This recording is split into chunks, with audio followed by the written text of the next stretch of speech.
Porto e Negócios. Apoio Grupo Gelog e Grupo Intersat. Apoio institucional Concais. Realização Santa Cecília TV.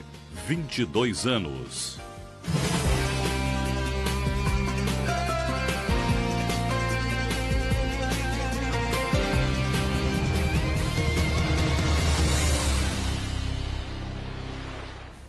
A ponte que ligará Santos e Guarujá será construída pela Ecovias, empresa que administra o sistema Anchieta Imigrantes, e custará 2,9 bilhões de reais.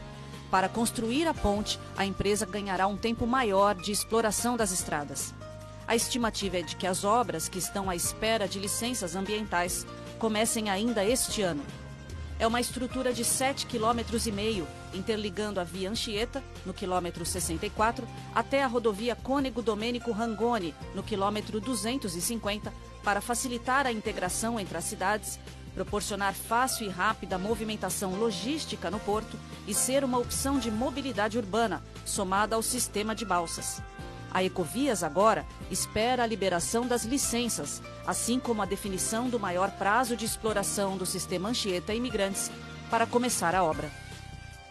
Como você pode perceber, o tema dessa semana é o Porto e a Ponte. Está no ar, Porto e Negócios, nosso espaço semanal para que possamos debater assuntos importantes em relação aos portos internacionais, portos do Brasil e principalmente em relação ao Porto de Santos. Essa semana, recebo aqui nos estúdios da Santa Cecília TV o meu amigo consultor portuário, Eduardo Lustosa. Eduardo, obrigado pela tua presença, um prazer enorme te ter aqui, que te qualifica, e a gente bem sabe disso, para debater esse tema tão importante para a nossa comunidade portuária, que é a ligação seca entre Santos e Guarujá.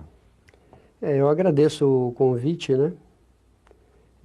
É um tema bastante oportuno, né? Ele é recorrente, né? Nós trabalhamos ele no passado. E o que me qualifica, eu costumo sintetizar a minha carreira como um único emprego. Trabalhar no porto retroporto, na logística retroportuária, portuária. E a vida inteira, praticamente, eu tive em torno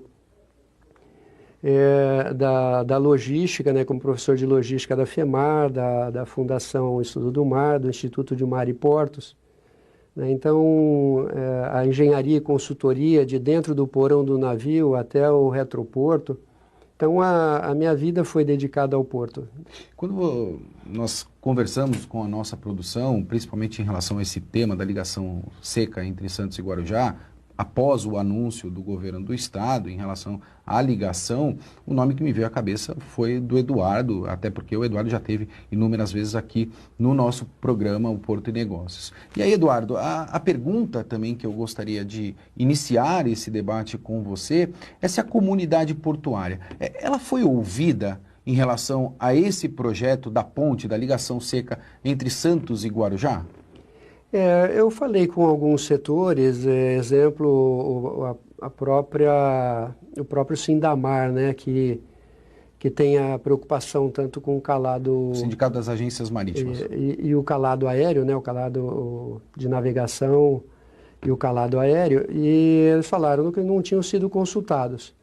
Na última reunião do CAP, ficou claro que essa circunstância de renovação de um contrato de concessão, ela não exige audiência pública, não exige essa discussão. Aí nós estamos falando da Ecovias, a renovação do contrato dele. Com o projeto. Na verdade, o aditamento do prazo, em função dessa ligação seca que vai ser construída pela Ecovias. Por que eu te faço esse questionamento, Eduardo? Nós sempre nos utilizamos da marca do maior porto da América do Sul, né? E toda vez quando a gente tem a iniciativa pública falando da nossa região, da região metropolitana aqui da Baixada Santista, evidentemente que o Porto de Santos ele sempre é mencionado. Uma obra desse impacto, no teu entendimento, não deveria ter a consulta do segmento portuário e principalmente das entidades de classe que regem o segmento portuário na nossa atividade aqui na Baixada Santista?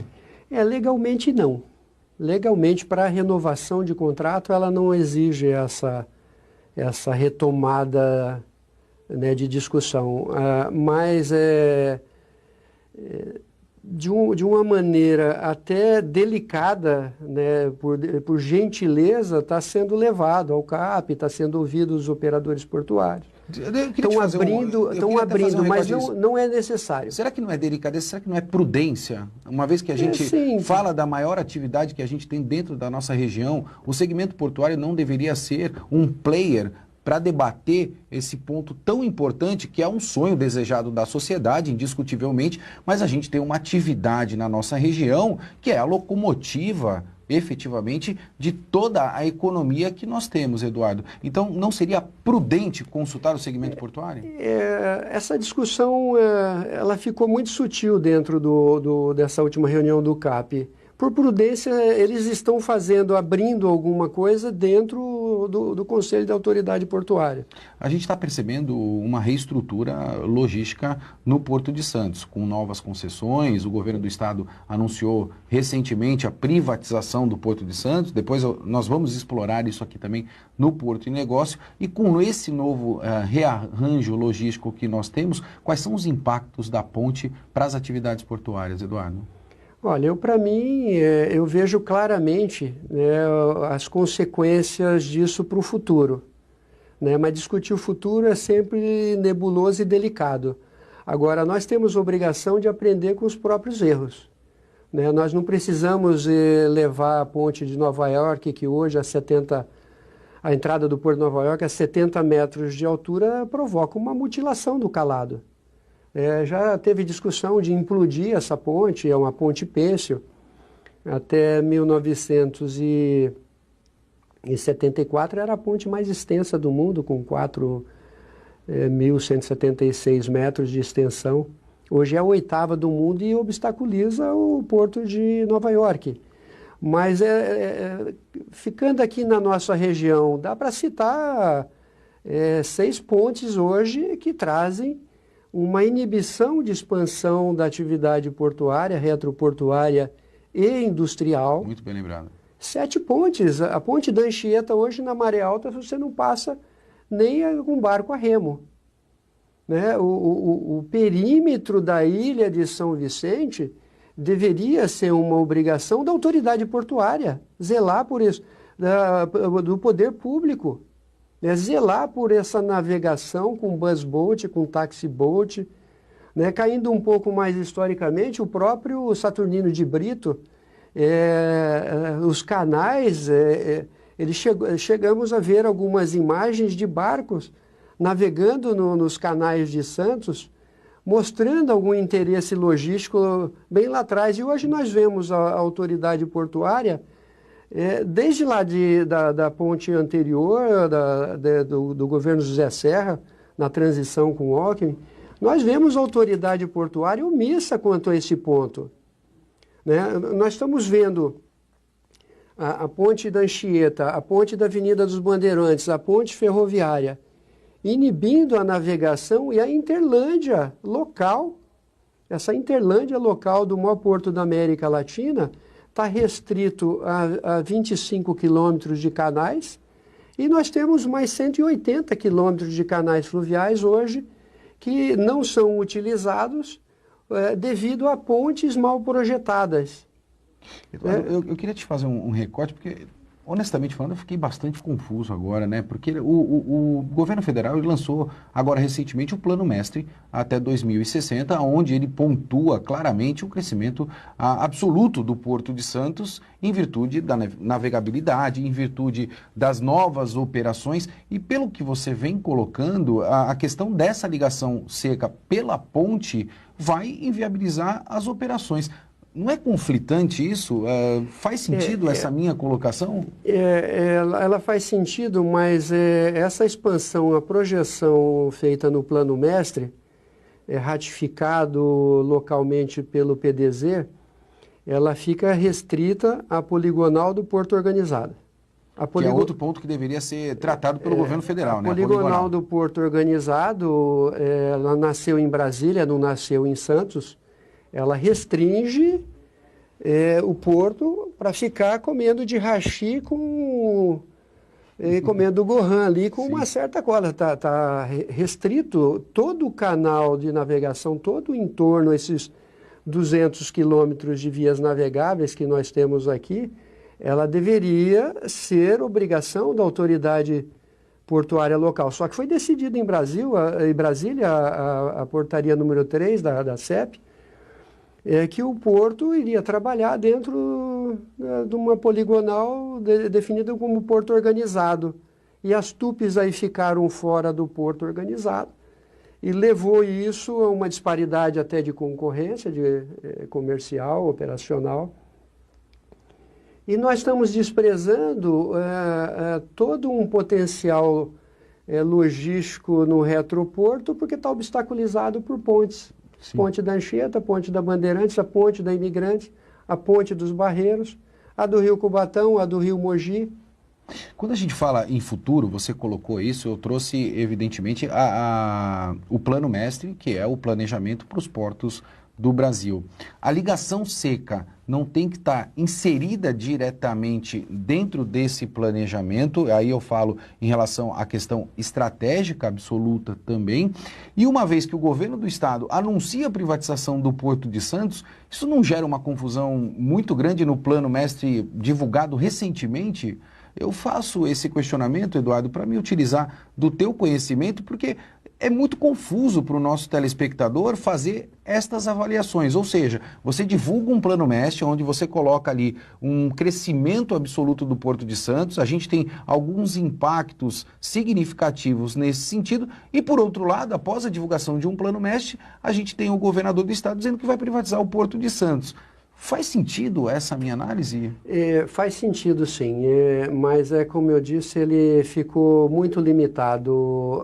A comunidade técnica, quando você conversa dentro da própria Codesp, dentro dos players do Porto, não se entende por que essa restrição da poligonal. É como você construir diante da estrada. Qual é a placa que se tem? Consulte a autoridade, que é a concessionária rodoviária, consulte o DERSA, consulte o DR. Aqui, em qualquer margem ocupada, consulte a autoridade portuária. Tudo deveria pertencer à poligonal do porto organizado. Só que foi decidido pela agência nacional, foi decidido por Brasília, que a poligonal é aquilo que está ali hoje em volta. E o plano mestre desenhou qual seria a capacidade de expansão dentro dessa poligonal, dentro desse ovo. Não fez dentro da região metropolitana da Baixada Santista. O que reafirma o que eu havia pontuado inicialmente, Eduardo. O porto ele deve ser consultado para esta ligação seca entre Santos e Guarujá. Eu vejo desde lá de trás uma omissão da autoridade portuária, dos próprios técnicos responsáveis por isso, em permitir que o maior porto da América Latina receba uma mutilação no seu calado aéreo. A autoridade portuária deveria se manifestar dessa maneira, que eu faria isso. Talvez até em nota técnica em nota técnica, em nota política. Quem entende do porto é a autoridade portuária ela é técnica. É inadmissível que o nosso portal de saída para o comércio internacional, para os 4 continentes, receba um obstáculo no meio do canal do Porto. Você não fala nem em limitação, você fala em mutilação. É uma mutilação. E essa mutilação, quem desenhou a ponte da Anchieta e a ponte da Imigrantes, ou a dos Barreiros, ele não enxergava que no futuro teria necessidade de mais áreas. Ele não enxergou que nós precisaríamos de mais calado, ele não enxergou que nós precisaríamos de mais calado aéreo. E, pelo que eu percebo, é uma consequência de erros ao longo do tempo. Como, honestamente falando, não enxergaram para colocar os terminais de commodities no final do Porto de Santos, ali na ponta da praia. A gente vai precisar chamar o nosso intervalo. Como você percebe aqui, o assunto está de altíssimo nível. O Eduardo Lustosa vai trazer para nós, no próximo bloco, a solução. Nós debatemos aqui muito o problema e eu quero questionar o Eduardo em relação à solução. Como você bem sabe, nessa temporada de 2019, você tem a oportunidade de acessar o nosso site, enviar o teu vídeo para o nosso quadro Destaque Portuário. Porto Negócios vai para um breve intervalo, a gente volta já já.